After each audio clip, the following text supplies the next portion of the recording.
Hello, എല്ലാവർക്കും ഒരു പുതിയ വീഡിയോയിലേക്ക് സ്വാഗതം.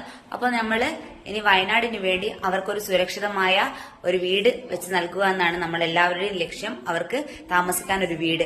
അതിന്റെ ഭാഗമായിട്ട് നമ്മുടെ സന്നദ്ധ പ്രവർത്തകരായ DYFI 25 വീടുകൾ വെച്ച് നൽകാമെന്ന് പറഞ്ഞിരുന്നു. അതുമായി ബന്ധപ്പെട്ട് നമ്മുടെ നാട്ടിലും പരിസരങ്ങളിലും ഓരോരോ പ്രവർത്തനങ്ങൾ നടന്നുകൊണ്ടിരിക്കുകയാണ്. അതിന്റെ ഭാഗമായിട്ട് കഴിഞ്ഞ ആഴ്ച ആക്രി നമ്മുടെ പഴയ സാധനങ്ങള്, പത്രങ്ങള്, നോട്ടുകൾ അവയെല്ലാം ശേഖരിച്ച് വിറ്റതിന് ശേഷം അതിന്റെ തുക അവർക്ക് കൈമാറുകയാണ് ചെയ്യുന്നത്. കഴിഞ്ഞ ആഴ്ചയും ഇപ്പോൾ ഈ ആഴ്ച അതാണ് നടന്നു വരുന്നത്. അടുത്ത ആഴ്ച ആഗസ്റ്റ് 15 സമയത്ത് ബിരിയാണി ചലഞ്ചാണ്. അങ്ങനെ ഓരോ ചലഞ്ചും നമ്മുടെ നാട്ടിലെല്ലാം നടന്നു വരികയാണ്. ഇന്ന് നമ്മളെ വീട്ടിൽ വെച്ച് നമ്മളെ മക്കൾക്ക് 2 തൂത്തി ഉണ്ടായിരുന്നു. തൂത്തി അവളെ സൈക്കിൾ വാങ്ങാൻ വെച്ചിരുന്നാണ്. അത് കൈമാറിയിട്ടുണ്ട്, സന്നദ്ധ പ്രവർത്തകർക്ക് കൈമാറിയിട്ടുണ്ട്. അതെല്ലാം നിങ്ങളും ചെറിയ ചെറിയ തുകയാണെങ്കിലും അത് അവരിലെത്തുമ്പോൾ ഓരോരുത്തരും ചെറിയ ചെറിയ തുകയാണ്. നമ്മൾ എല്ലാവരും ചേർന്നാൽ അതൊരു വലിയ തുകയാവും. അതുകൊണ്ട് നിങ്ങളെ കഴിയുന്ന സഹായം എല്ലാവരും ചെയ്യുക.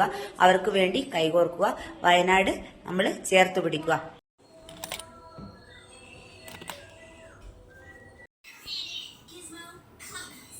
തൂത്തിയെല്ലാം പിടിച്ചിരിക്കുന്നത്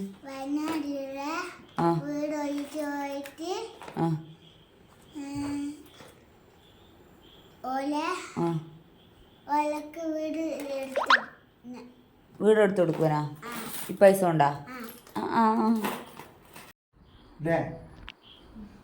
സൈക്കിൾ പിന്നല്ലേ? സൈക്കിളിനേക്കാണ് ഗൗരവത്തിൽ നമ്മളിത് കാണുന്നത്.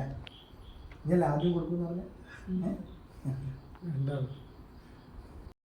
പാഴ്വസ്തുക്കൾ ശേഖരിച്ച് ഇതിൽ നിന്നും ഒരു തുക സ്വരൂപിക്കുകയാണ് ഞങ്ങൾ ചെയ്യുന്നത്.